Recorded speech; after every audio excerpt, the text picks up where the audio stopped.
Bismillahirrahmanirrahim. Assalamualaikum warahmatullahi ta'ala wabarakatuh. Baiklah, apa khabar semua?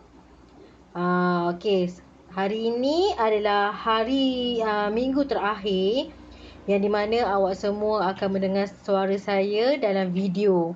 Lepas ni kita akan berjumpa secara live lah, secara berhadapan. Okey, kalau awak perasan, Ustazah punya video kebanyakannya bermula dengan Bismillahirrahmanirrahim. Betul? Jadi, Bismillahirrahmanirrahim ni banyak kelebihannya. Okey? Jadi, awak kalau hendak membuat sesuatu perkara atau memulakan sesuatu perkara, mulalah dengan Bismillahirrahmanirrahim. Okey. Hari ni kita akan belajar mata pelajaran Muamalat darjah 5. Sebelum ni awak dah belajar Bai'ut Tauliyah, okey? Hari ini kita akan masuk Bai'ul Isyraq. Isyraq ini daripada perkataan syarakah. Kalau bahasa Melayu syarikat. Syarikat tu selalunya ianya berkongsi kan?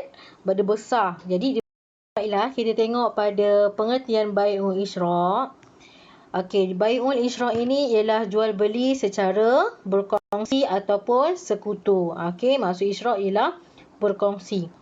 Iaitu penjualan atau pembelian barang secara berkongsi pada harganya yang tertentu di dalam akad. Maksudnya dia sama ada dijual atau beli yang ia berkongsi pada harganya. Dalam akad dia lah. Contohnya, yang pertama, dua orang yang berkongsi milik sebuah rumah menjual rumahnya kepada orang lain. Ada dua orang ni pemilik sebuah rumah. Contohnya macam suami isteri pemilik rumah. Macam tu. Dan ingin menjual rumah kepada orang lain. Contoh pertama, dia berkongsi. Ataupun dengan kawan-kawan ke, dia beli rumah tu, dia berkongsi ke. Okey. Contoh yang kedua ialah 7 orang pembeli berkongsi membeli seekor lembu. Kebiasaannya ini ketika berlakunya korban Hari Raya Aidiladha, Hari Raya Korban.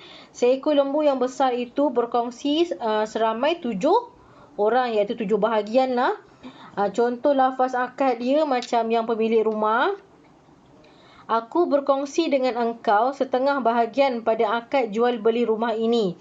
Pemilik pertama cakap. Pemilik rumah kedua cakap, aku setuju. Maksudnya dia setujulah. Harga rumah itu separuh pemilik pertama. Harga yang kedua ialah separuh pemilik yang kedua. Apakah sebab berlakunya Bai'ul Isyraq ini?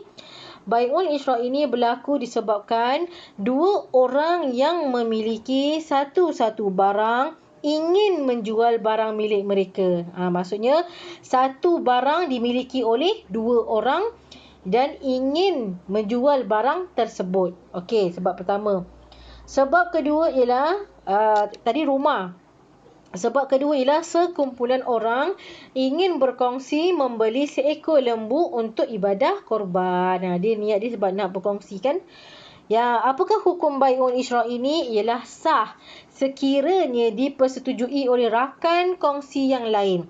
Sekiranya tidak dipersetujui oleh rakan kongsi yang lain, maka jual beli tersebut tidak sah. Okey, faham itu Bai'ul Isyraq. Kita tengok pada Bai'ul Murabahah. Okey, sedia. Kita tengok pada pengertian Bai'ul Murabahah. Bai'ul Murabahah ialah jual beli secara saling beruntung. Sama-sama untung. Iaitu penjualan barang dengan memberitahu kadar untung pada nisbah tertentu dalam akad jual beli.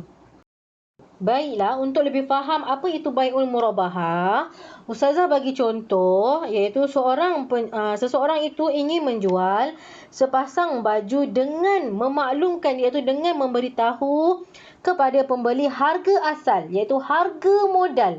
Harga modal baju tersebut dengan keuntungan sebanyak RM20. Maksudnya apa tu?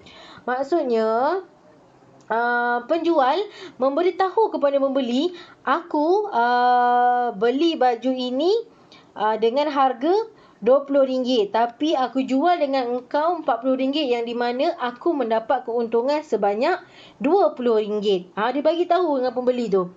Contoh lafaz akad tersebut, penjual cakap, aku jual baju ini kepada engkau dengan harga yang aku beli iaitu RM100 berserta untung RM20. Maksudnya itulah. Dia jual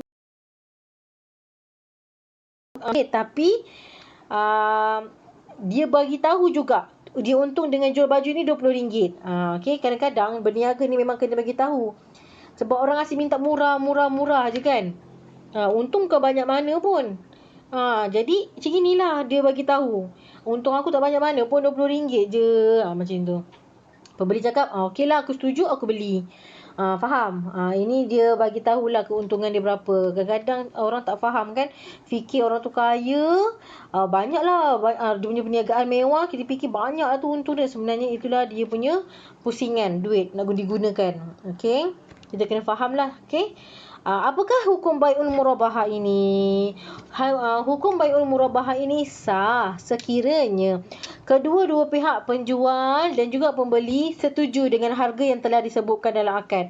Jadi kalau penjual cakap untung RM20, pembeli cakap okey on, maka sahlah jual beli tu.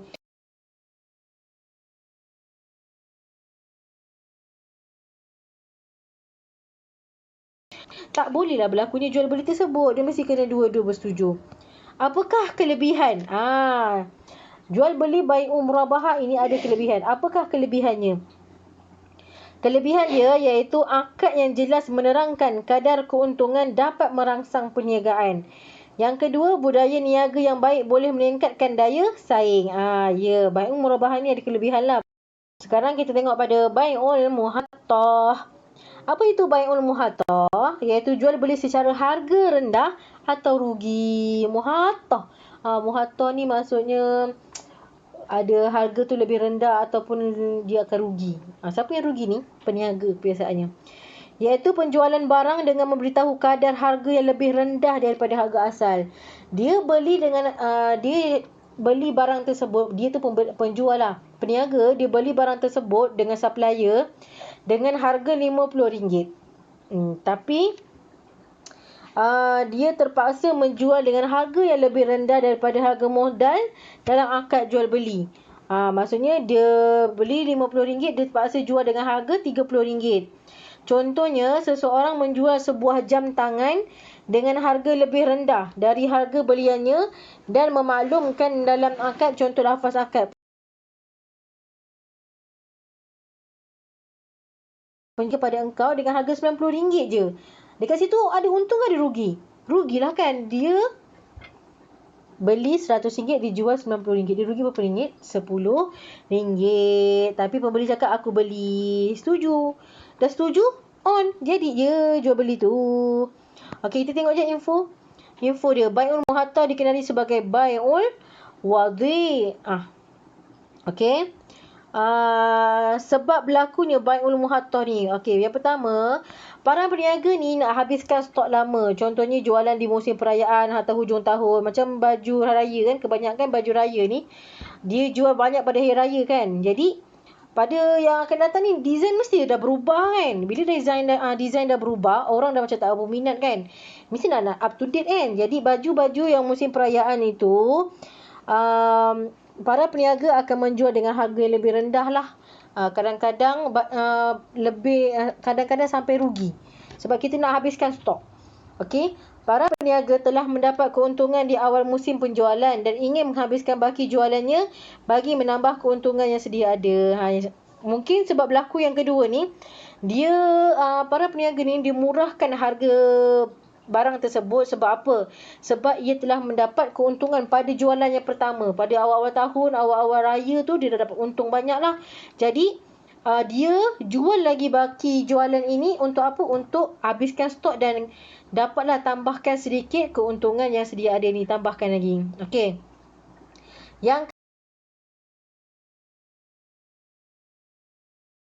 tapi pembeli kurang membelinya. Jadi dia kurangkan harga sebab apa? Nak merangsangkan jualan. Bila jualan murah, hot sale, jadi orang makin ramai datang kan. Sebab apa? Sebab barang terlalu banyak. Bila barang terlalu banyak, kawasan tak ada, dia kena jual secara murah untuk menarik perhatian pelanggan. Apakah hukum bai'ul muhattah ni? hukum bai'ul muhatta ini sah sekiranya dipersetujui oleh penjual dan juga pembeli. Okey.